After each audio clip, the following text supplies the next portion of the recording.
Good morning and welcome to Kalapriya and our signature Cultural Sundays program. My name is Mridu Shekhar and I'm a physicist by education and currently the president of the board of the Kalapriya Foundation. Kalapriya's mission is to promote the importance and value of diversity. The foundation's mission as adopted in 2019 states, Kalapriya Foundation Center for the Indian Performing Arts presents India's artistic diversity through the performing arts of music, dance, theater, and storytelling, and preserve traditional South Asian art forms that build bridges between the performing arts and our contemporary lives. Cultural Sundays was launched to create a community of people interested in learning about and sharing the various aspects of Indian culture and finding relevance from global cultures to our contemporary lives. When we use the word India, we usually refer to the subcontinent, which now consists of 8 different political entities. They bring a common culture with many diverse influences. Today, we are remembering August 1947. This time is being remembered through colonial and contemporary art and personal histories. Art historians and curators, Dr. Siddharth Shah and Zehra Jumaboy, weave their post-World War II period in South Asian art through the art of South Asia and produced by South Asians. This is art created as the British started to dismantle colonialism and several new countries emerged. Over a decade, physicist Dr. Gunita Singh Balla, who herself was moved by the stories from her village, started to record these oral histories as told by the few remaining people who experienced the trauma of this period. In 2009, she created the 1947 Partition archives. After their individual presentations, the 3 will have a discussion and take your questions to produce a robust and wholesome understanding of this period. Every August, we have celebrated the end of colonialism and the creation of new nations with marches and flags being hoisted. This year, we want to remember the art and personal experiences. We want to remember the struggles of those people who were part of this important period in our shared history. Dr. Balla has collected stories from 17 different countries. 75 years later, we still debate this important history, hoping to heal and start a new period of peace. The Radcliffe line is the boundary between Indian and Pakistani portions, primarily of the Punjab and Bengal. Named after its architect, Sir Cyril Radcliffe, and announced on the 17th of August, 1947, just a few days after India and Pakistan acquired independence from British rule, the Radcliffe line generated violent upheavals as millions migrated in haste across the new borders. Based on works in the new South Asian galleries at the Peabody Essex Museum, this program traces the impact of the line in modern art on both sides of the border. Through drawing the line connecting the circle, partition in South Asian art, we discuss how seemingly abstract motifs, zigzagging diagonals, split circles and bifurcated triangles serve as visual metaphors for the painful parting of the ways on one hand and for the birth of fledgling nations on the other. Dr. Shah, Jumaboy, and Bhalla will share the vision to set the stage from both sides of this line. They will start a conversation which they hope you will join with your questions and comments to create a better understanding of the time. This presentation is being recorded and will be made available to you free of charge to view through our website and share as you start your own dialogues in your own communities. I now turn it over to the presenters. So with that, I give it to you, Gunita. I'm really amazed at your perseverance in making this happen. Sure thing, sure thing. Let's just assume that the audience has some basic knowledge of what happened in 1947 in terms of, the subcontinent with British India getting merged, with the indigenous kingdoms. There was over 500 of them. They were merged together, many of them, going into 1948, even later, sometimes by force, sometimes by their own volition, and to create these two new countries, India and Pakistan. And there were, many interesting reasons for that. There's a lot of new literature and research coming out about that. But what I'm going to focus on today are the lived memories of people who actually went through this event.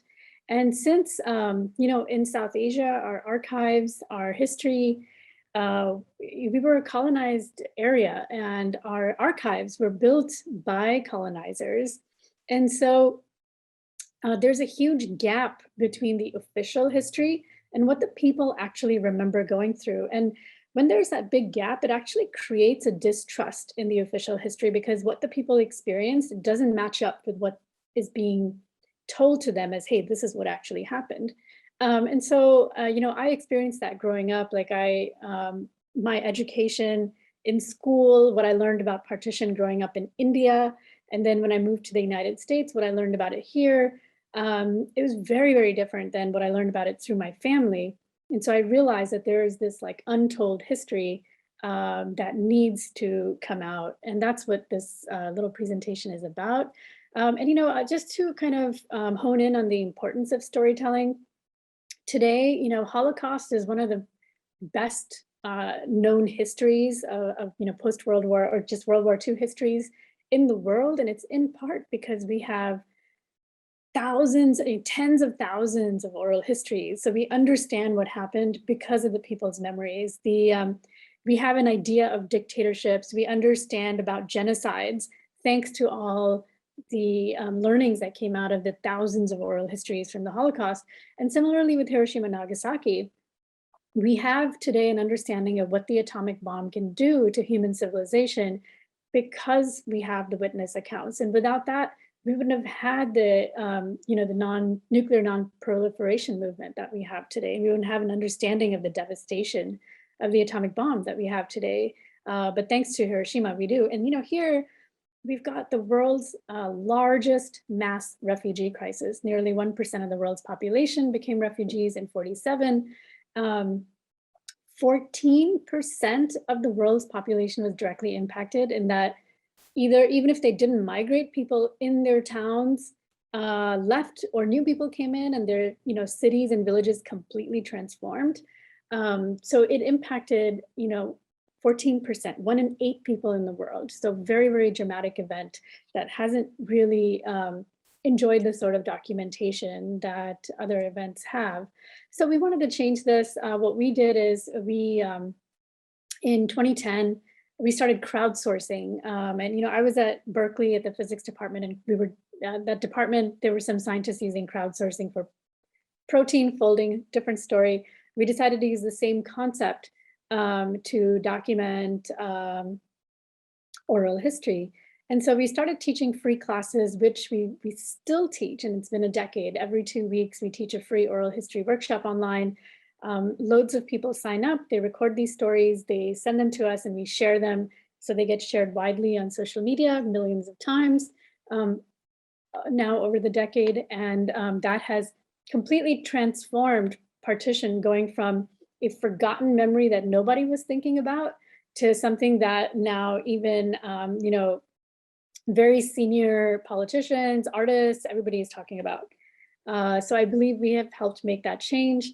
And it's all thanks and due to citizen historians. So ordinary people who've come together to start documenting stories in their families, in their communities, wherever they are in the world, if there are partition witnesses. And these stories, of course, get preserved in a digital cloud. So the archive does not have a location. It is based everywhere. So I'm just going to give you guys quick glimpses into the kind of work that's in the Partition archive. So this is me in the center here in the black, and this is us in Amritsar when we first started recording in 2010. We literally just stayed in the walled city and we went shop to shop, and it was absolutely fascinating. Like this particular shop, for instance, had been there for like 300 years in the same family. So very, very ancient histories, just getting discovered in that manner.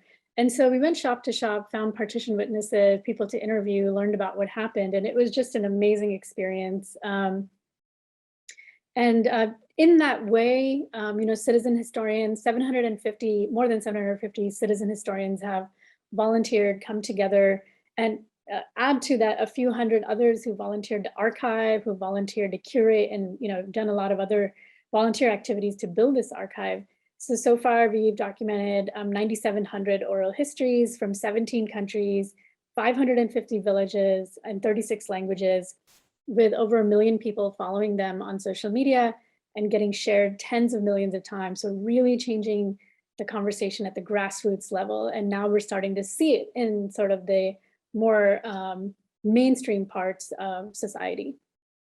And our goal was to document 10,000 stories in 10 years. We're at the 10-year mark and we're almost there. We got a little slowed down because of the pandemic.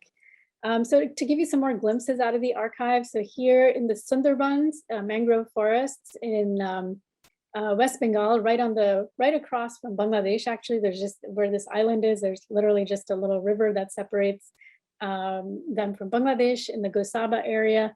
So we learned some fascinating details about the history there, about how the refugees were settled in that area. This man being interviewed is 108 years old, and his son sitting next to him with a head full of black hair, not dyed. He's 85 years old.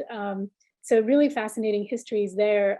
He talks about how this area of the Sundarbans, people who were given the land there, even the indigenous people would not take that land because it was considered infertile. It was, in the flood zone. And so those same people that were settled there are now becoming climate refugees and are leaving en masse. However, the people that were settled there were people who were sort of, lower economic rungs of society. They were not given land in Kolkata and some of the better areas, more fertile areas. And instead they were given land here. That's led to a lot of sort of regional turmoil that you may have heard of. But it's also led to really interesting social issues. For example, there's the tiger widow issue. What happens is a lot of people who moved to this area, they were not accustomed to dealing with the local environment, such as the wildlife, the tigers and the crocodiles.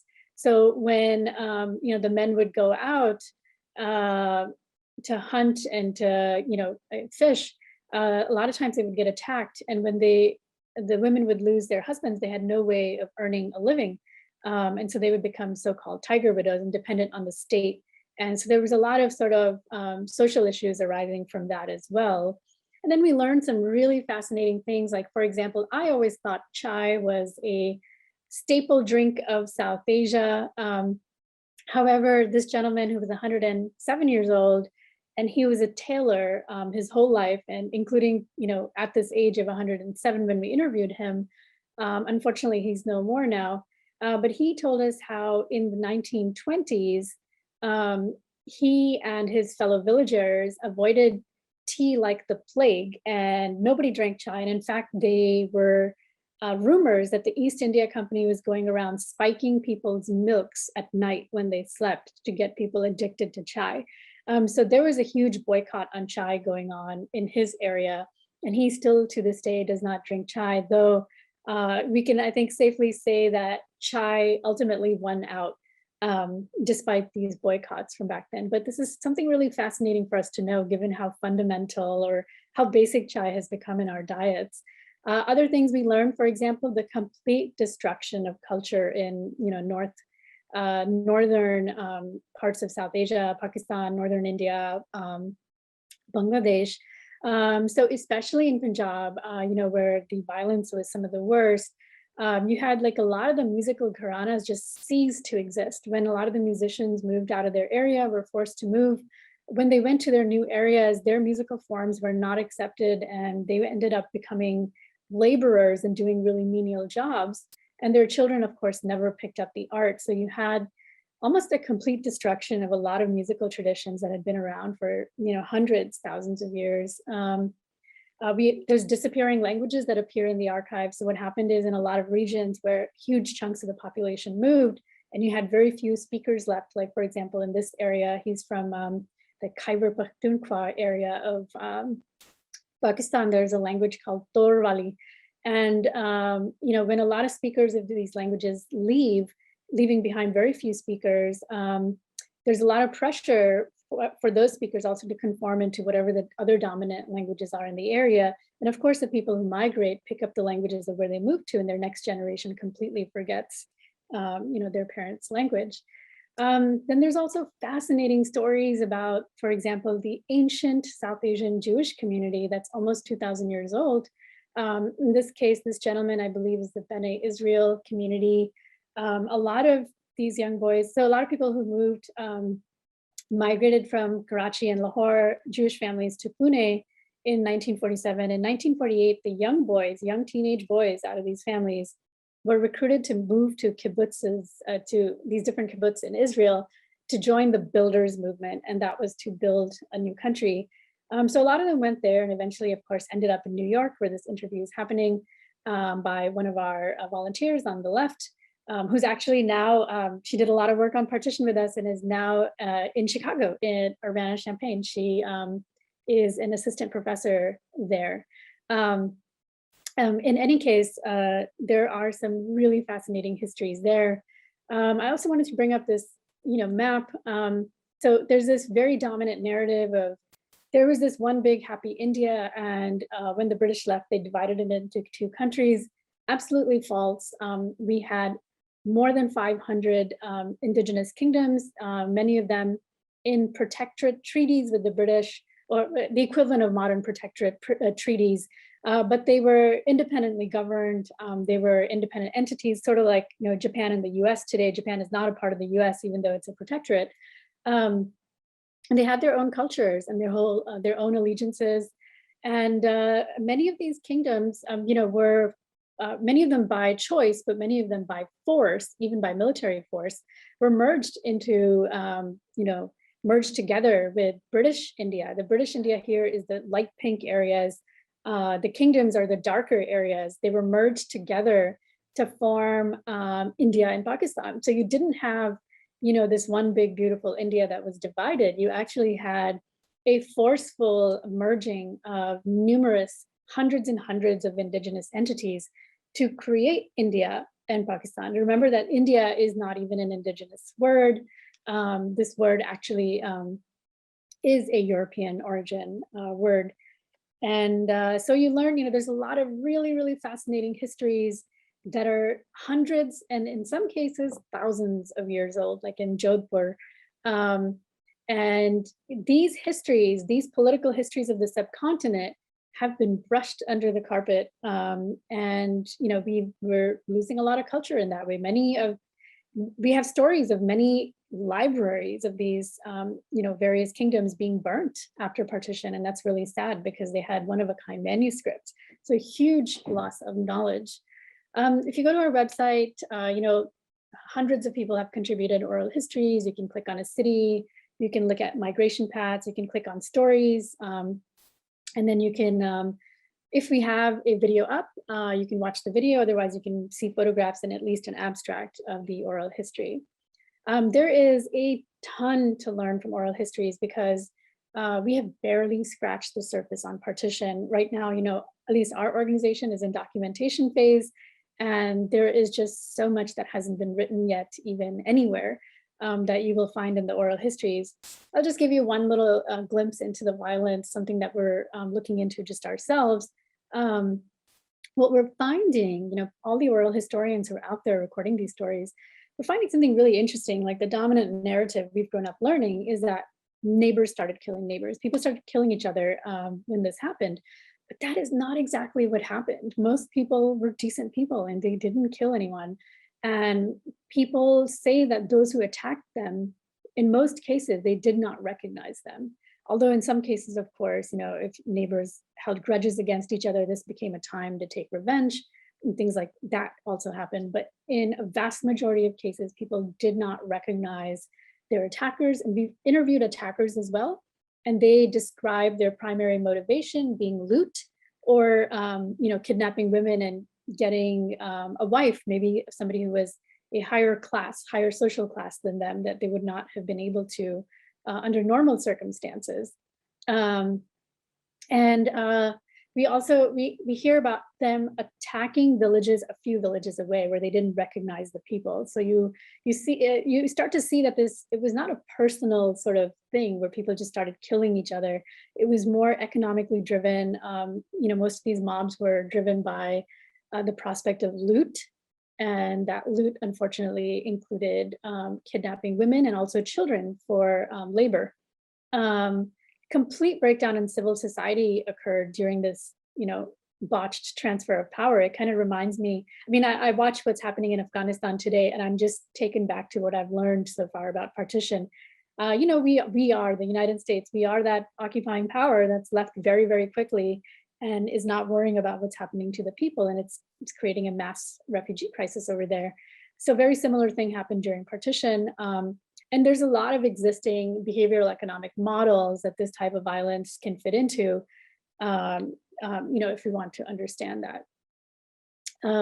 Other interesting things that happen is, as these stories spread in the communities, younger people start to become more appreciative through this crowdsourcing model. And they start getting really interested in their family's history and in their ancient histories. And I think that's really, really important, something that wasn't happening before as we were getting thrust into modern culture and just, forgetting about trying to learn about what actually happened in our histories. Lots of people through, these our Facebook page, for example, find old families and friends from across the borders, lost families and friends. So that's been really rewarding and intriguing to watch. Finally, I'll show you a glimpse of this exhibit we did at the Mundy House metro station in Delhi. And it was there for like a year and a half. And what we showed were photographs of people and little excerpts of their stories of people who had migrated out of Delhi at the time of partition. And it was really intriguing. We were receiving messages on a daily basis from younger people seeing these photos and being like, wow, I had no idea that such people were living in my neighborhoods before, 1947. So this history is, so forgotten 3 generations later that we just have no idea. And so when we have no idea, we fill in the gaps with all sorts of made up histories that can be very politically divisive, and which is kind of what we're seeing today. But I do feel that these oral histories can bring us back down to earth into a realm of, closer to reality of what actually happened. So this resource is built by everybody and for everybody. So I thank you so much for tuning into my presentation. And I just, wanted to say to you that there is so much to learn still from oral histories. There is just so much to learn in partition. And I hope that, you will go into understanding this history with a critical mindset. Because I think the version of history that we have is a bit divisive, not only divisive, but it's kind of pretty far away from the reality. So there's just still a lot to learn. So with this, I'm gonna turn the mic back over to Mridu because I feel, I believe that we are ready to move on to the next speaker. I thank you very much, Gunita. And actually, you have piqued up my curiosity, and I've started to get more interested in stories. And I find a lot of stories within my own family, which I didn't know existed, which you have recorded. So Amazing. it's coming back full circle almost, you know. And with that, I want to turn it over to the art historians who look at the history of the time through the art of the people who created that art, who lived through those times or who have subsequently understood that history. And I'm going to turn it over to Siddharth and Zehra, who have worked together before. And with that, I turn it over to you, Siddharth. Thank you so much, Madhu, and good morning, everybody. But it really is a pleasure to be presenting this material in this wonderful context and conversation. So I want to start with a quick introduction to the Peabody Essex Museum where I work. It is the oldest continually running museum in the United States, established in 1799 as the East India Marine Society. And so when we think of most museums outside of beyond the subcontinent that have South Asian collections, they tend to follow the same kind of trajectory, beginning with prehistoric art, going to early Buddhist, early Hindu, and then going to maybe Mughal or Rajput paintings, as if history stops in the 1700s. But we are not a museum that has any of that kind of material. We actually have the kinds of objects that sailors and merchants leaving the new United States and traveling around the world were bringing back. And what started as this simple East India Marine Society has now grown to be an immense museum in Salem, Massachusetts, that includes this massive structure you see here, over 20 historic properties, and a massive collection center about 30 or 40 minutes outside of Salem. And in presenting this material, not only do we have works from the 18th and 19th centuries, but we also have the largest and most important collection of post-independence Indian art outside the subcontinent, which is the Chester and Davida Hurwitz collection. And what I wanted to do was to show a contrast between one gallery devoted to India under colonial occupation and then the gallery of post-independence work.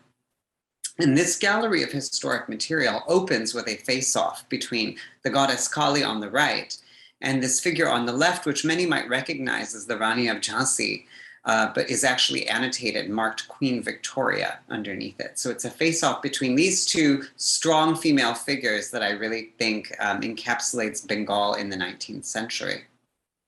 And rather than shying away from this very, very problematic material that we have in our collections, I wanted to put it front and center to show the ways in which Indians under British rule were classified. The vast diversity of the subcontinent's different populations and communities were reduced to things like what you see in this photograph, a figure who is named and then listed by occupation, religion, and location.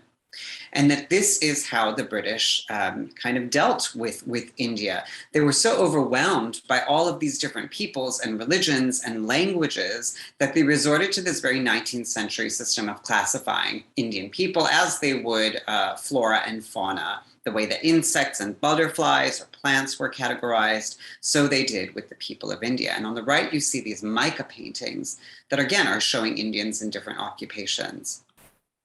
And this then extends into several hundred clay figures we have. Unfired clay figures that show, again, the vast diversity of India, but largely through occupations, including beggars. So these are tropes of India that many still have today, but that I was trying to show were established hundreds of years ago. And I think it's ironic that even today, so many South Asians will speak of others or even themselves based on occupations. So myself, I mean, in the 80s and 90s, it was just assumed that I would become either a physician, an engineer, or, you know, today it would be to work in IT.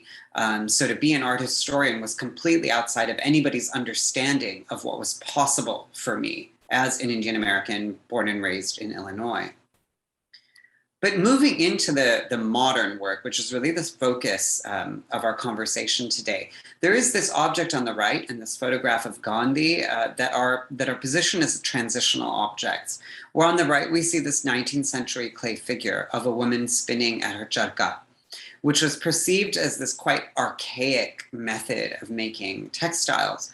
but that Gandhi actually claims this ancient technique to be literally a tool for revolution, that the Indians should not buy their fabrics from the British, but should rather make them themselves. And what we have in the background as people move from this historic gallery into the modern is the hymn Abide With Me, which apparently is quite controversial today in India, but something brought by the British, but that Gandhi quite loved himself. So we have this colonial fanfare playing as folks walk from that historic gallery into this massive opening into post-1947 India. It opens with this very famous quote by Rabindranath Tagore, "Let my country awake," words that are, as to me personally, as relevant today as they were when he first wrote them. And with these words is this moment where visitors enter and are confronted by these two works that in one glance signify the moment of partition. On the left, a painting by M.F. Hussain of the British Raj, the British and Indians coexisting, where you have this Maratha king who literally does not have legs to stand on, paired with Tayeb Mehta's untitled Diagonal, this line or gash or wound that cuts across the subcontinent with the Radcliffe line, but also the severing of limbs that took place in the violence that Gunita was speaking about earlier. And I shift here, you know, there's so much to go through. There's over 100 works on view in these spaces. But to say that the heart of this collection, the first objects were M.F. Hussain's series on the Mahabharata, painted in 1971 for the Sao Paulo Biennale. This was a 29 painting series that he did, and the Chester and Davida Hurwitz purchased 11 of them in Paris, actually in 1973. So how do we show Americans what the Mahabharata is when it's the longest and most complicated epic in human history? So we commissioned a 4-minute animated video to just kind of go over the key aspects of the story so that visitors would understand that the myth, which is about cousins born of the same blood fighting against each other, how that was used as a metaphor to speak about partition. So if you look on the floor in the distance, you will see a light projected on the floor. It's very hard to see, but that is Tayeb Mehta's Diagonal, which we saw earlier, projected onto the floor to kind of reiterate this wound of 1947 that has not healed. And what is important to know is these paintings were done in 1971. So the partition, we often think of 1947, but of course that gash of 47 doesn't even have a moment to heal before that wound is reopened with the second partition. So these paintings were done in 1971. And right now here we're looking at a painting that I believe Zara will be speaking about soon, is a painting called Ganga and Jamuna, painted by Hussain. Now he shows the two river goddesses as if they're sharing one body, where that dividing line, again, has these bodies splitting in opposite directions. But it's important to note that the figure on the right, Jamuna, the dark river goddess, holds a broken red circle. And since we're talking about the line and the circle, that red circle against that green background is the flag of Bangladesh. Now, Bangladesh is not yet a country in 1971, but the tensions have already started mounting. And if you look, the liberation flag at that moment was this red circle against the green backdrop with a map of the land in yellow in the center. And again, you see here the broken circle, the line that cuts through this black circle. This is a painting called Arjun Duryodhan's Split, and the circle is broken.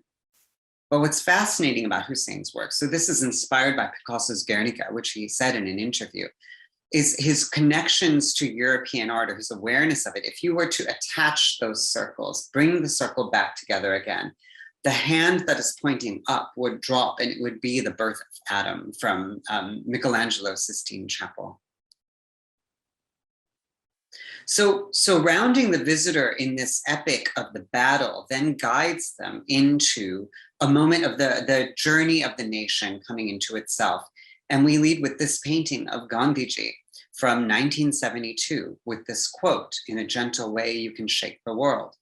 But again, I want to draw your attention to Gandhi's hand, that walking stick, that cuts through his hand where the two pieces don't even meet. So again, we have, this is from 1972, the second partition, and the line being used to show that tension and that trauma. So from here, we go into the process of building a new nation, this impulse to construct a new India, but that impulse to build and grow and pursue success has actually had tremendous ramifications on the environment. And what you cannot see, you can see those three paintings in the distance, is on that wall on the far, far left there is an area of the gallery devoted to the Nehruvian vision of unity and diversity. As Gunita was explaining so beautifully, that this was this new nation, but it was bringing together so many people who did not speak the same languages, have the same dreams, worship in the same way. And so what was that going to be like to unify under one new India?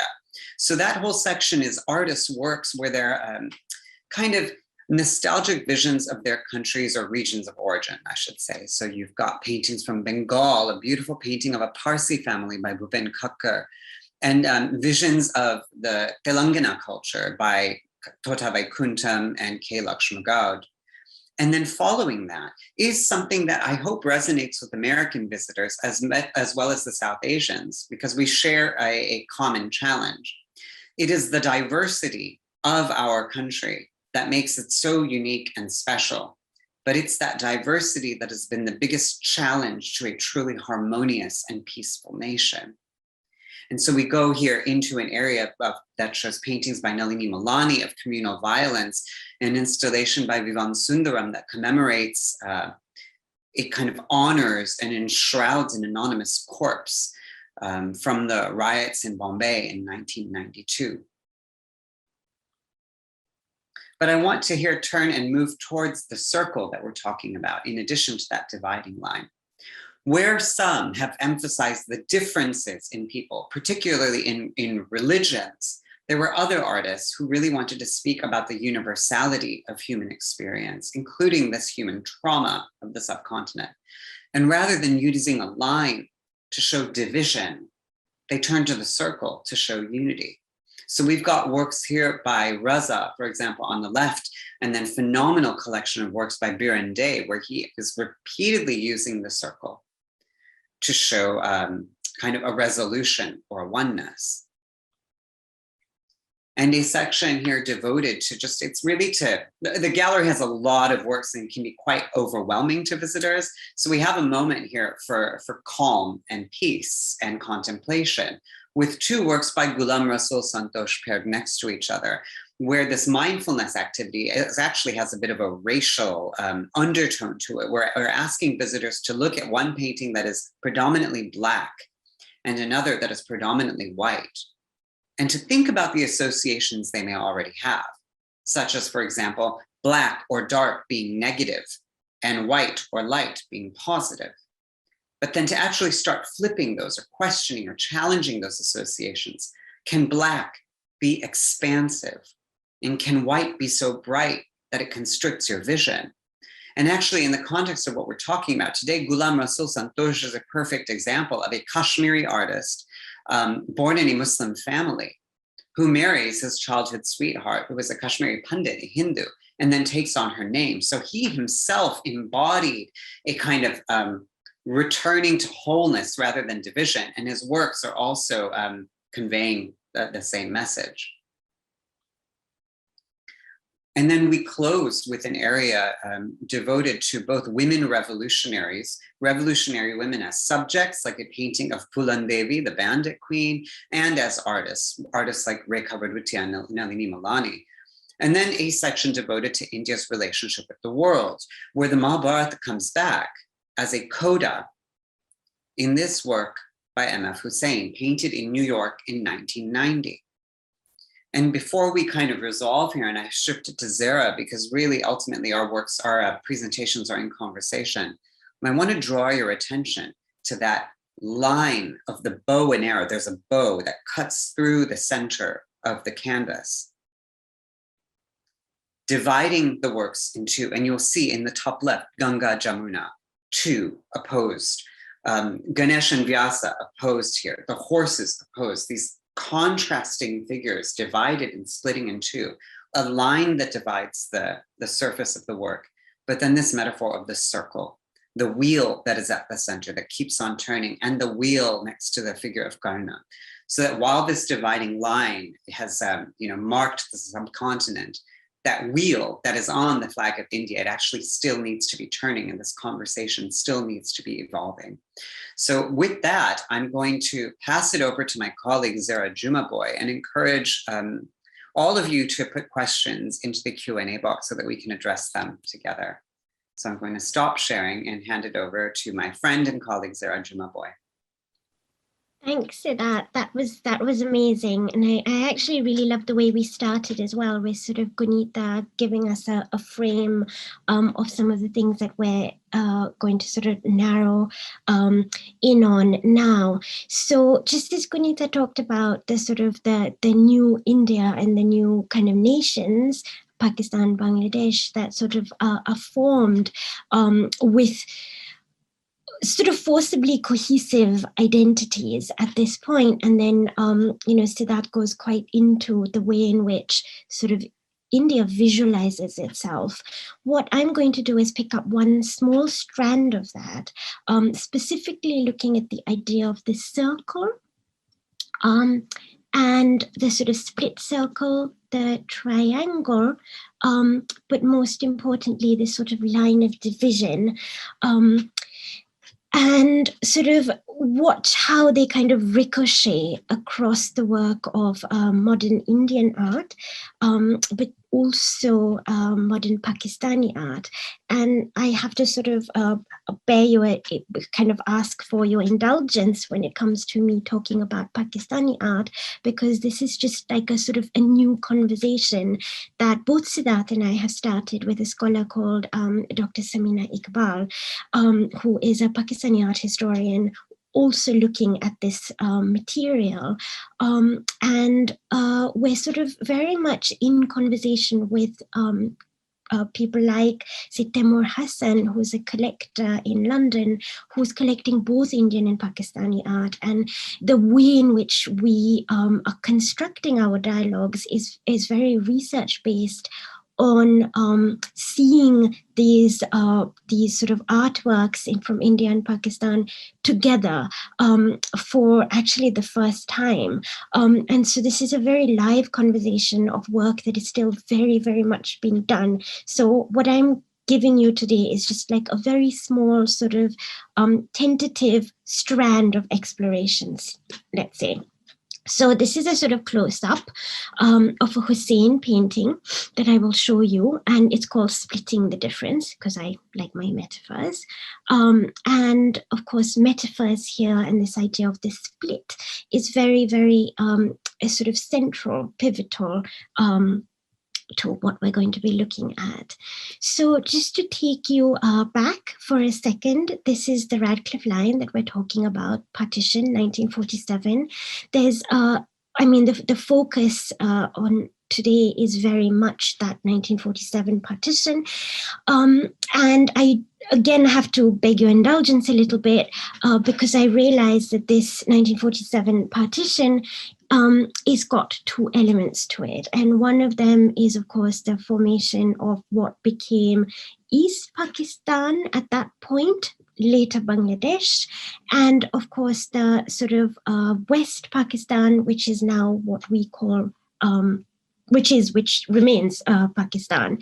And of course, the Radcliffe line is a line drawn, as we know, by Cyril Radcliffe. It was, as Mridu sort of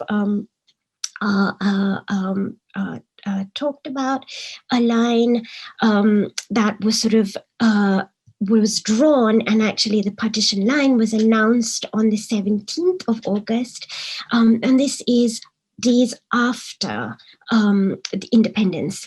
And of course, what that immediately sort of tells us is that there's going to be panic and hysteria, because this line is basically announced not before independence but after. So you have people crossing in panic the new borders, and where the line was actually going to come down wasn't even that clear before it did. So there was a great deal of panic and a great deal of trauma, and this is kind of what I am discussing today, is trauma, not just in terms of real trauma, in terms of facts, but how this trauma then gets absorbed into artwork, and how that art then becomes a sort of manifestation, a kind of return of the repressed. And I'll tell you very shortly why I'm using that phrase. So just to revisit Siddharth's show again, Let My Country Awake is this section. And as he said, this is the sort of an embodiment of partition in the way in which, the 47 partition in the way in which it works within this show. This is an exhibition that I curated called The Progressive Revolution at the Asia Society Museum with Tan Bun Hui. And as you will see, it was an exhibition dedicated to the Progressive Artist Group. And many of the people I'm talking about today come from this Progressive Artist Group. Now, why is a Progressive Artist Group so symbolic? They're known as India's quintessential moderns.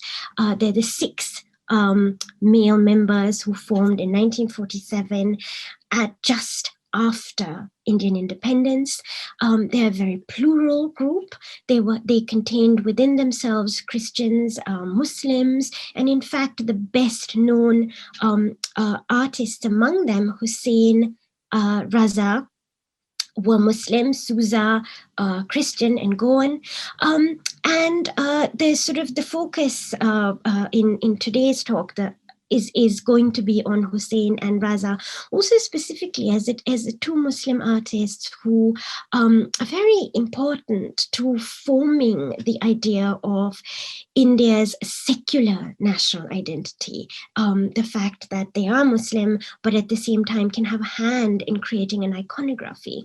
But it is also with these two artists that I will argue you see the fault lines of the nation, because they're Muslim, perhaps, and perhaps also because the trauma of partition, the splits caused by partition in 1947 have real and actual ramifications, particularly for someone like Raza, whose brother is across the border in Pakistan. So the choice to stay at some level, the choice to define yourself as Indian, is not one that is just a given. It's one that is worked at, and this is also why these are very interesting artists to look at in terms of how that trauma sort of resurfaces in work, and how sometimes this trauma is not even discussed as the trauma it really is related to, and we're going to see that quite a bit. So something that I kind of did in this Progressive Revolution show, and it was one section of it, was sort of argue that a lot of the kind of formal decisions that artists like a Christian Khanna, who very much belonged to Progressive Artist Group, but the second wave of progressive artists, so 1953 he joined, and so people like Christian Khanna, this group, made a series of choices visually that have often been attributed to formal reasons and to art historical reasons. And my argument within the show was that, yes, there are formal reasons for choices, but they're also historic reasons, and you can't look away from the politics. So this is one of the paintings that I kind of turned into a little fulcrum, as it were, for that argument. And here we have Christian Khanna's The Anatomy Lesson. And of course, as we know from the title of the anatomy lesson, it's a reference to Rembrandt's The Anatomy Lesson, which shows people bending over a body and it's being operated on. And my argument, which is very much what I'm sort of pushing here today, and I hope you'll agree with me, is that actually the Krishan Khanna anatomy lesson in 1972, what he's talking about is not just an art historical reference. These are generals standing around what looks like a piece of paper, the way they're holding it. But this piece of paper, if you look very closely, actually outlines the formation of a map. And I've given you the map over here. So you can see exactly, and if anyone who knows me and the way in which I read images will know that I'm totally obsessed with maps. And so I see them, I get in lots of places where maybe they don't exist. But in this case, I think there's a very good argument for saying, yes, it does exist. If you look really closely at the very formation of this, of the Bangladesh map, you can see its outlines just in the way this is sketched. And so, of course, this anatomy lesson is really talking about the formation of Bangladesh. It's talking about the generals bent over this map. And it's talking about the dismemberment of the nation now. Dismemberment, splits, interrupted circles, bifurcated triangles. All of these are metaphors for partition. And that is very much what I'm arguing. So I had put that particular work next to this work. Dayab Mehta, again, of a close associate of the Progressive Artists Group, and hence included in this show. And the reason that I had put this right next door is, of course, the argument that, there's a very strong movement that reads Dayab Mehta's introduction of the diagonals in the late 60s, 70s as being there because he goes to New York and he's very influenced by the zip paintings like this of Bartlett Newman. And in fact, Dayab Mehta himself used to talk about the fact that the diagonal enters his work for a formal reason, because it's very influenced by Bartlett Newman's zips. Whereas my argument is that actually this is not totally true, and perhaps there is a sort of lack of a deliberate sort of obfuscating of a trauma as to why the diagonal appears. And it's interesting that in the 70s, as Siddharth hinted, the Mahabharata becomes very important for Krishan Khanna, for Hussain, for Dayab Mehta, and the sort of the line, the bifurcating line starts to appear in the 70s. And so, of course, by making this connection, what I'm trying to say is that this is not a formal choice.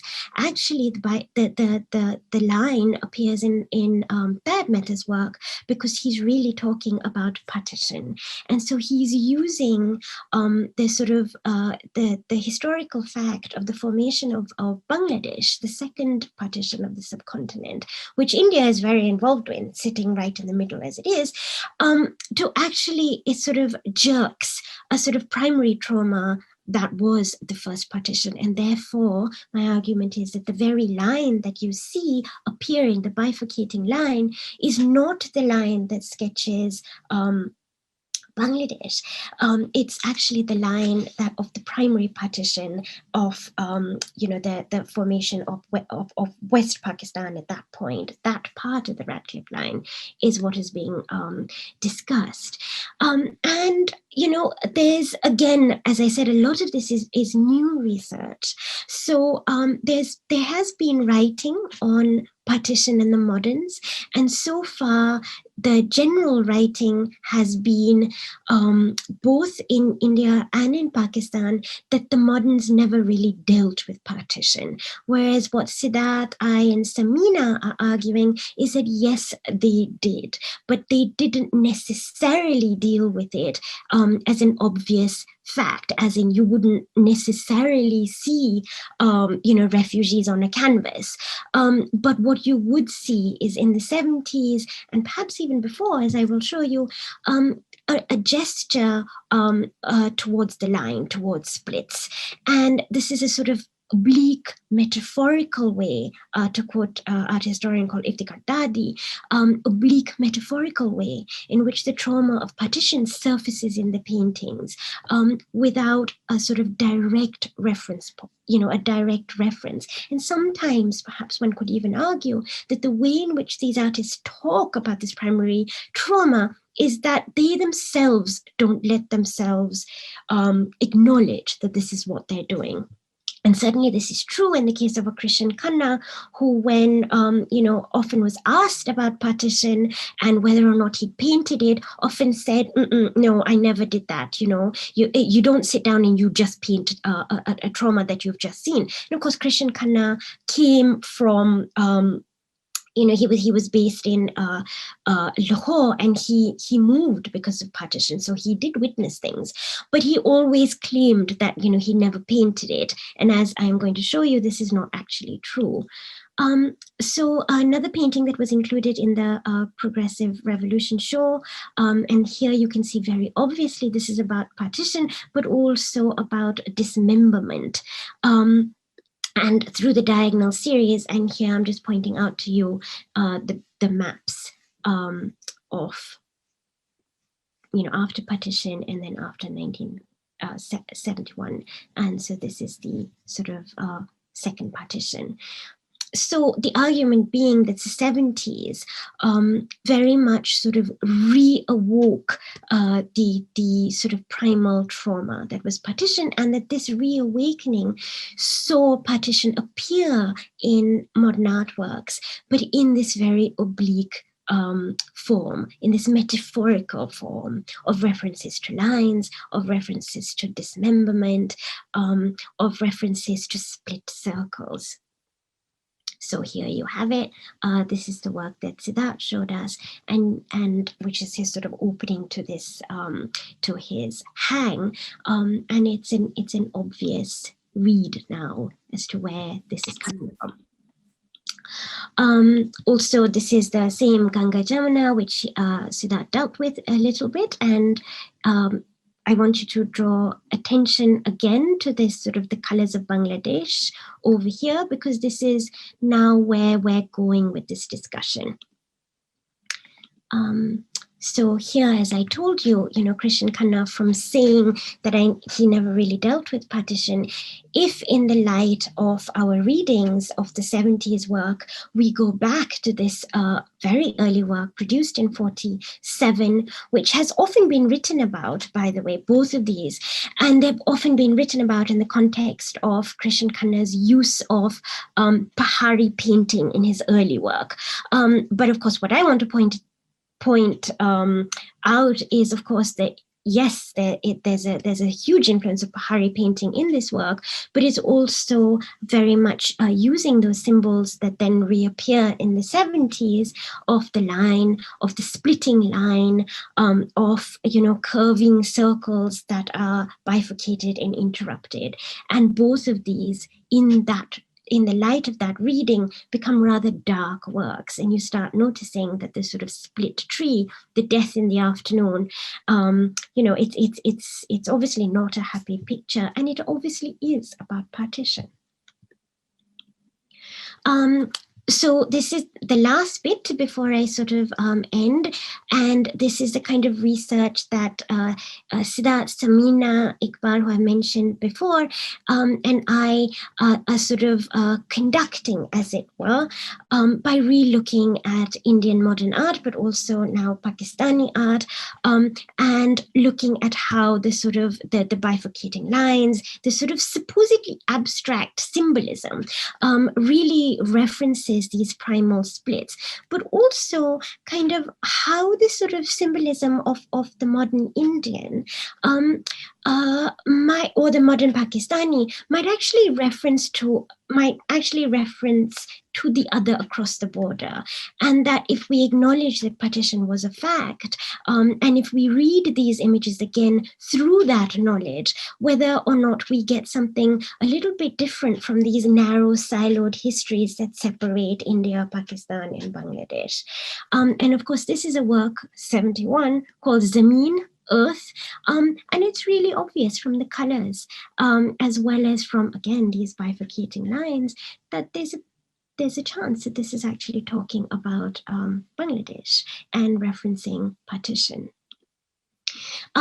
So here is this my sort of end point, where I'm just going to show you a few images that come out of and through dialogue with Temur Hassan, who is a collector. As I said, he has a huge collection in London, where on his walls he's creating all of these sort of dialogues, and he's got quite a few of his own opinions on how these things work. And sometimes I kind of agree with them, and sometimes I kind of don't, but usually I do. So one of these dialogues that he's doing is, so here's Hussein again, progressive artist from modern Indian art. And here you have Shakir Ali, who Samina Iqbal talks a lot about as being seminal to the formation of the progressive artist group's exact counter, which is the Lahore Art Circle. And so on Temur's walls, these are being kind of united. And one of the reasons that you could actually look at these in tandem and say, there's a lot of formal dialogue between these works is, of course, the formation of the modern itself in terms of modern painting throughout South Asia was very influenced by and in conversation with Euro-American modernism and European modernism. And in this case, Shakir Ali, just like Ram Kumar in India, both studied under Andre Lott. So one of the formal equivalences that you could sort of attribute the formal equivalences to the fact that there was a similar sort of training, visual training in Euro-American and European modernism. But I think it goes beyond this, that it is, as I said, these are not just formal choices. And the reason for the echoes are not just formal. They also have to do with historical reference points, the fact that they're all referring to South Asian traditions, but also that they are referring to South Asian histories that are deeply traumatic and finding ways of dealing with it. And so these are some of the works that Temur has recently collected in this sort of line. One of them being Ana Mulka Ahmad, considered again Pakistani modern, and this is a work that she makes in the 70s, but it's a very much so 70s again. So just like Krishan Khanna and Taib Mehta in the 70s doing that Taib Mehta doing the diagonals and Krishan Khanna doing these sort of bifurcated maps. Here you have Ana Mulka Ahmad going back in the 70s to talk about partition, which she would have experienced. And then this is a work that does not belong to Temur, but it's a really interesting work that I saw in Akbar Naqvi's book on art and identity. And again, it's by Shakir Ali. It's got a blue moon in the center. Again, really interesting that it's a bifurcated blue moon. And the way in which Akbar Naqvi is reading this blue moon, sorry for the weird faint image here, is actually he is talking about the fact that there's a big possibility that this bifurcated moon is actually dealing with the Pakistani flag drenched in red blood in the dark moon. And so, of course, is this a reference again to partition? Is this a reference to violence? And why 1965 is really important is that, of course, 1965 is the second war between India and Pakistan. And so this kind of moon that is sliced in this way could very much be, and this really reminds me a little bit of a gun actually, could very much be not a formal choice of a blue moon, but actually about blood and about sort of the foundational dialogues, which are again being challenged because of the war. so the 60s. And of course, this is very much something that Temur is examining again on his walls. So he sort of is very much looking at both Hussein and a modern Pakistani artist called Sadikin, both of whom he has on his walls. And this work, according to Temur, and I tend to agree with him here, is a 1965 work by Hussein. Again, it's got these sort of double egg figures, and they're split in two. So the doubles of India and Pakistan, and again, just like the circle in 1965, this is exactly the same year. So again, this sort of reference through doubles, through splits, through circles to this foundational trauma. And of course, I would argue that a work like this by Sadikin, again, sort of doubles, again, sort of with the sort of line in the way in which the diptych works, could also be a reference to this kind of trauma. And through these foundational traumas that don't go away in the India-Pakistan dynamic, and that it's referenced in these metaphorical ways through the art all of the way across this subcontinent. And this is a work that Temur has collected, which is very much about the war in 1965. It's a 1965 work by Sadikin.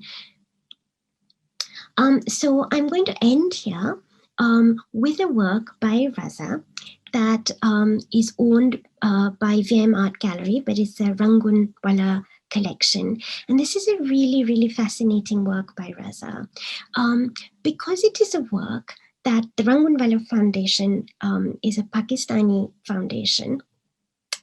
And it's a work, remember I said Raza and his brother were split because Raza's brother, Ali Imam, goes to Pakistan.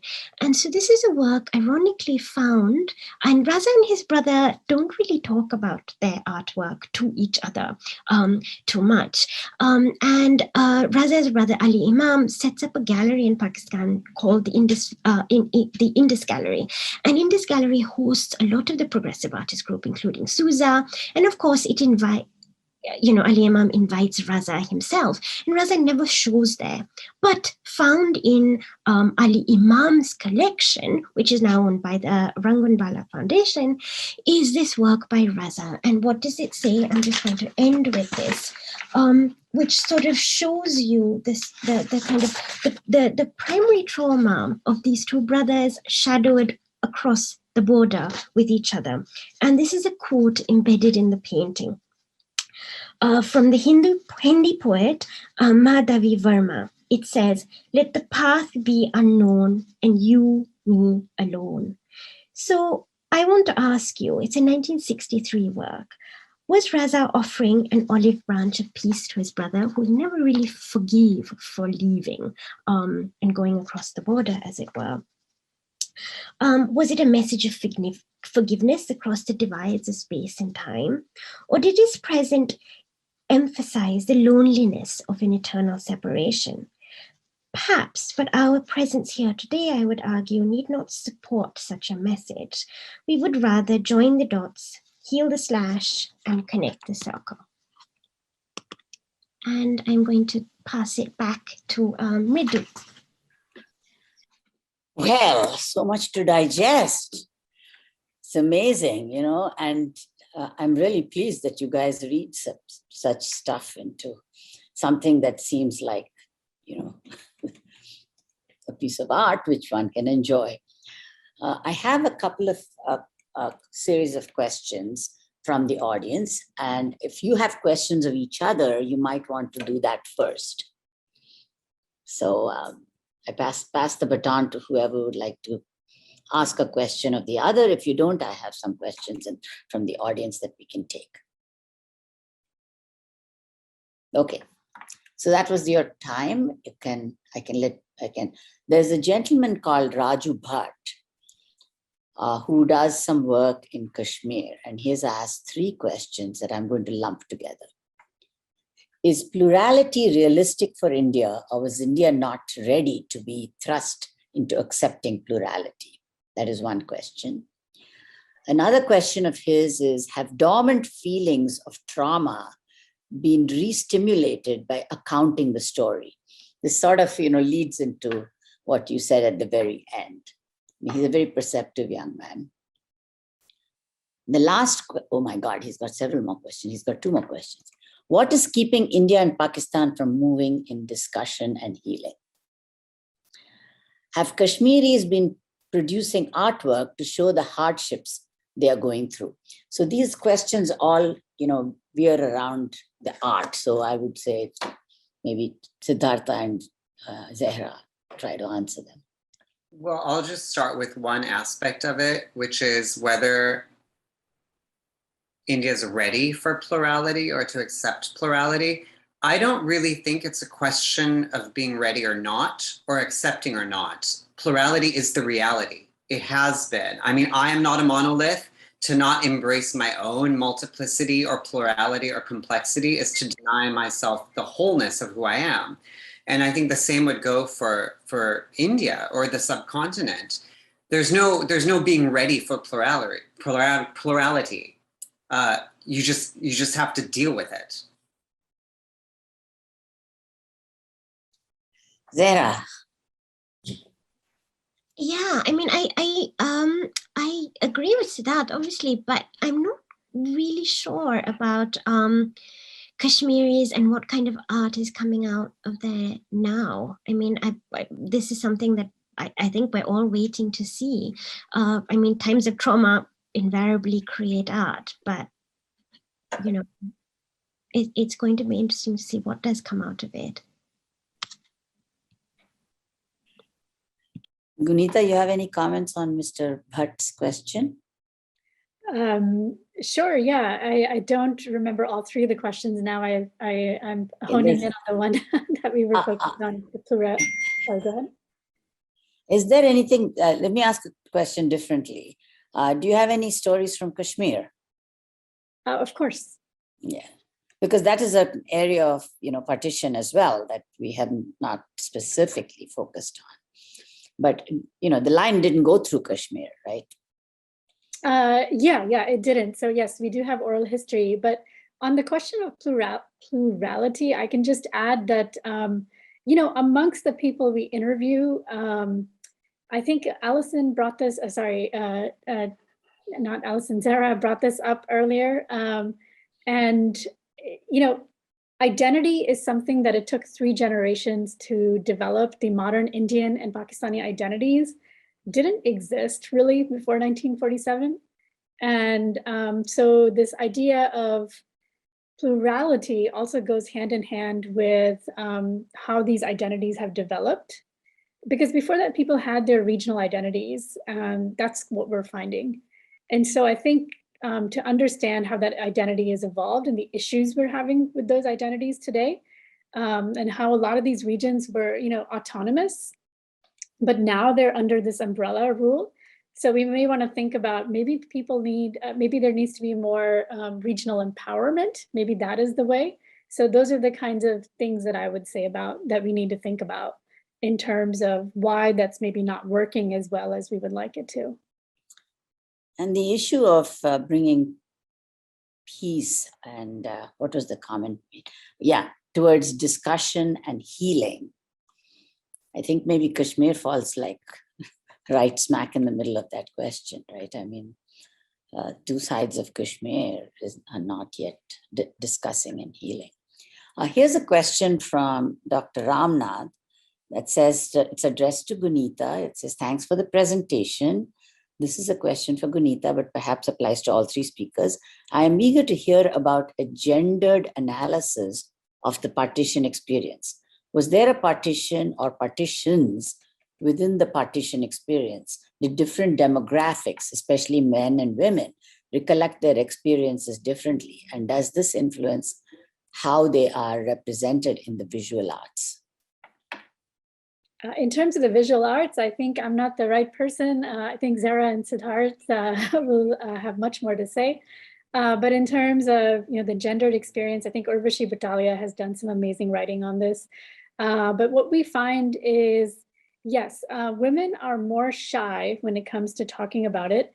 However, it seems that because women talk about it more within their immediate circles, they are slightly less traumatized by the events of partition by the time we speak to them 70 years later than many men who have maybe not spoken about it ever really since then. We might be the first people they're speaking to about this, and they've kind of kept it inside. And this trauma is suddenly coming, and sometimes they want us to try coming back a number of times because it's difficult for them to talk about it the first time, but they really want to. And so we continue working with them with patience and try to go back a second time or a third time until they're absolutely ready to kind of bring it out. So that's kind of something we've seen that's a little different between the male and female experiences. Women tend to not want to talk about it publicly, but when they do, it becomes clear that they have come more in terms with their trauma. Also, we've met a lot of women who've converted religions in both countries. They have been absolutely unwilling to go on camera and have anything recorded because they're worried that it will negatively impact their future generations if people in the community find out that they belong to a mixed family. Very interesting, very interesting. I have often wondered whether the partition experienced by the lower socioeconomic levels was different from the partition experienced by the wealthier people, because they were able to either move their assets or could themselves move, because they had choices that the lower socioeconomic category did not have. It's not necessarily true. A lot of wealthy people literally had nothing, just like everybody else, had nothing, didn't have more than a minute to make a decision. They just had to up and run with nothing. However, yes, there were people who were wealthy, who were in connected circles, who understood what was about to happen, and they had the opportunity to sell their assets or transfer their assets in advance. But it was definitely not true for probably a majority of people. But yes, in terms of people who, a lot of people who were not wealthy even converted their religions just to stay back. They didn't have as much to lose, and they just converted. And so that was also happening. And at times, we've also heard about people who were thrust into the forefront of the violence, especially from the lower economic backgrounds. Zehra and Siddhartha, do you want to talk to the artists themselves? Are most of the artists from the period that you're discussing men or women? And are their experiences in the way they have expressed themselves different? I would say most of the artists are men, but not all of them. And I don't see a clear gender distinction in the work that they're producing.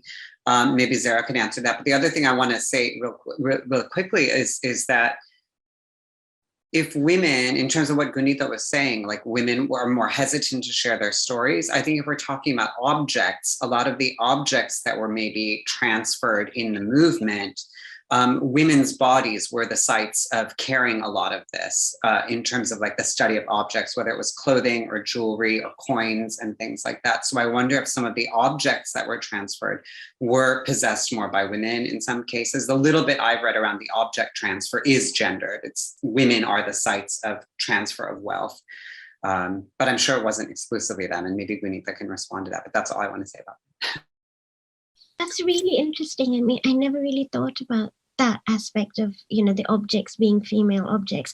I mean, what really interests me is, someone like Veena Das, who's a sociologist, who Nalini Milani, one of the artists, not this generation, not the sort of 40s, 50s, Sikh generation, much younger artist, who did experience partition, but as like a 1-year-old child in arms. Her mom took her across to Bombay. But Nalini quotes Veena Das a lot. And of course, what they're looking at is the way in which the woman's body becomes the site that partition violence was enacted in some ways, but also how it's not just the physical fact of rape or claiming that happens on the woman's body, but how in fact this is facilitated because of our metaphorical and symbolic connection of India being a sort of Mother India, right? And so the fact that the female body is so intrinsic to the way in which Indian nationalism sort of comes to being or imagines itself, has that unfortunate effect of that act of claiming, means, how do you show that you're taking possession? You go and you rape the woman, because it isn't just a person, it's a symbolic thing. And so I think there's that sense in which the woman is constantly present in sort of modern art in that way, even if it's just vicariously that kind of claiming. Well, it looks like a lot of study needs to be undertaken, more rigorous, art history / sociological study needs to be undertaken. And, those of the people who are here who are academics, I think may have a lot to contribute. I have another question here which says, how do you see Delhi Silpi Chakra fit into the art historical narrative that deals with partition? Formed primarily as a result of partition, which with its founders like B.C. Sanyal, P.N. Magu and others, moving from Lahore to Delhi right after partition. It's also interesting to hear that about the Lahore Art Circle, as Delhi Silpi Chakra is simple, the Hindi version of the same name. I don't know if that was a question or comment. Seems like a comment more than a question. I think so too. There is another question here from Ms. Natasha Raheja. Thank you for this incredible panel. Loved hearing about the Mahabharata as a resource for visualizing the trauma of partition. Can you speak more broadly about the use of idioms of kinship and religious mythology in the visual archive of partition? And are there any other examples? Also, in terms of maps and cut-up anatomy, I was thinking about how the right-wing visual of Akhand Bharat, Bharat Mata is one of dominant alternative. Do we see any progressive artists working to visualize alternatives to partition in less hegemonic ways? Well, I think Zara might be able to better address this than me, actually. And this is part of why I love working with her so much, is because we each bring our own pieces to this conversation.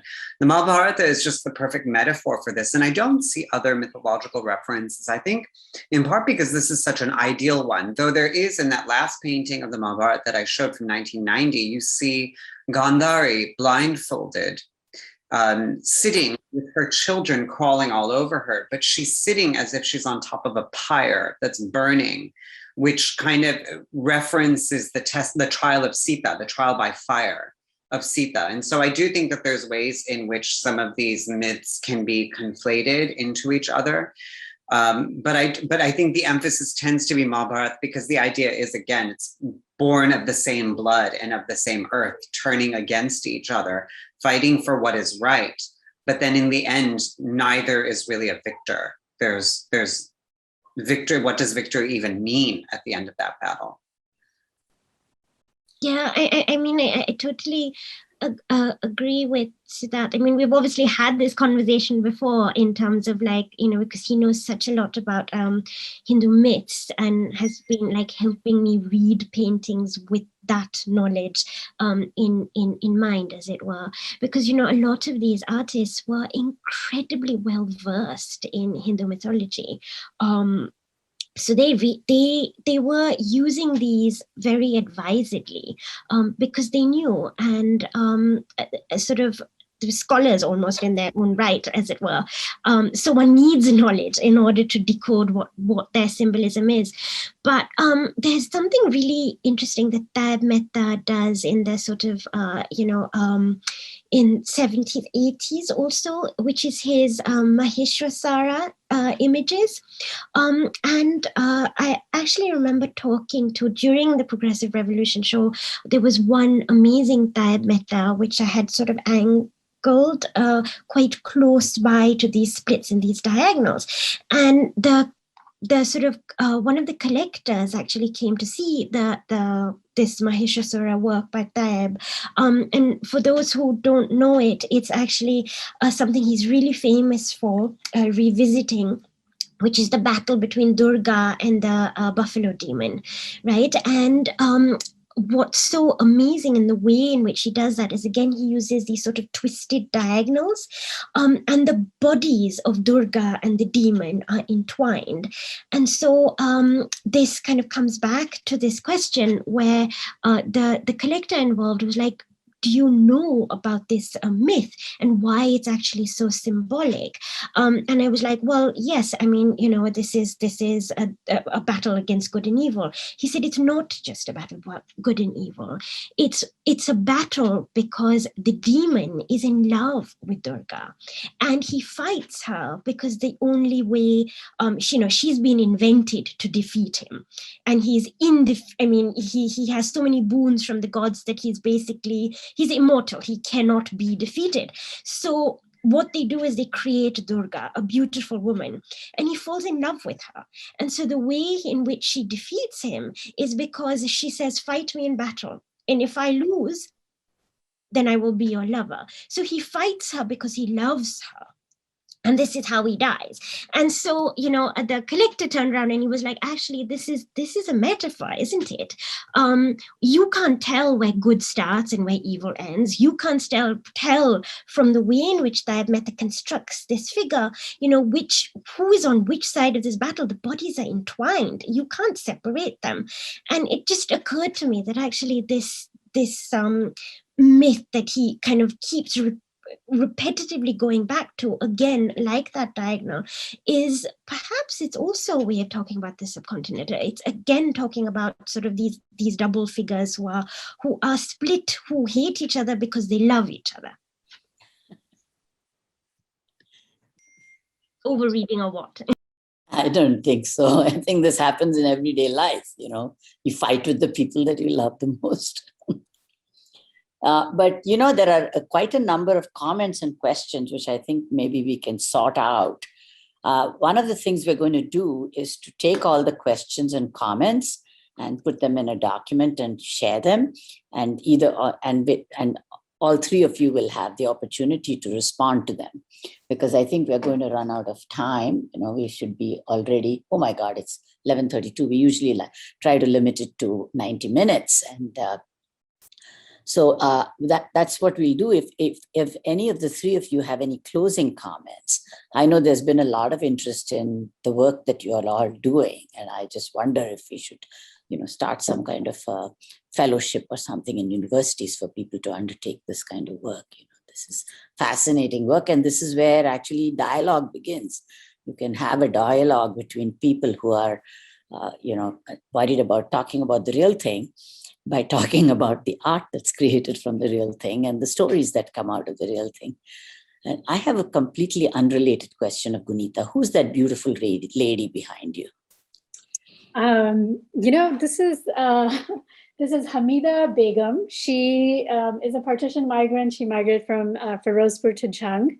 And this is just leftover. We had converted our office into a pop-up museum right before the pandemic in 2019. Late 2019, so it's leftover from that time. So it's behind my desk. Well, it's beautiful. And it's a great backdrop for any Zoom events or any online events. Yeah, it just kind of happened that way. That's planned. Yeah. And, I want to do a shout out to Zehra's project. Go to her website and please take a look at, that. There's been some, I think that Most of you would be probably excited as I was to go to Salem and actually meet Siddhartha. We took a detour from Boston and took a day to go visit his museum, which is amazing. Sitting in Salem, Massachusetts, you wouldn't think that such a major body of work would be resident. And the art from the way the colonists represented us is very, very moving. People with one eye and, that stuff is, thank you very much to all of you. And I want to tell you that, Cultural Sundays continues. I don't know if you guys have any statements to make about your work or about anything. And then we'll turn it over to the next program. I would just like to say thank you for having us. Thank you very much. And keep the energy up and keep the work going. Thank you very much. This has been wonderful.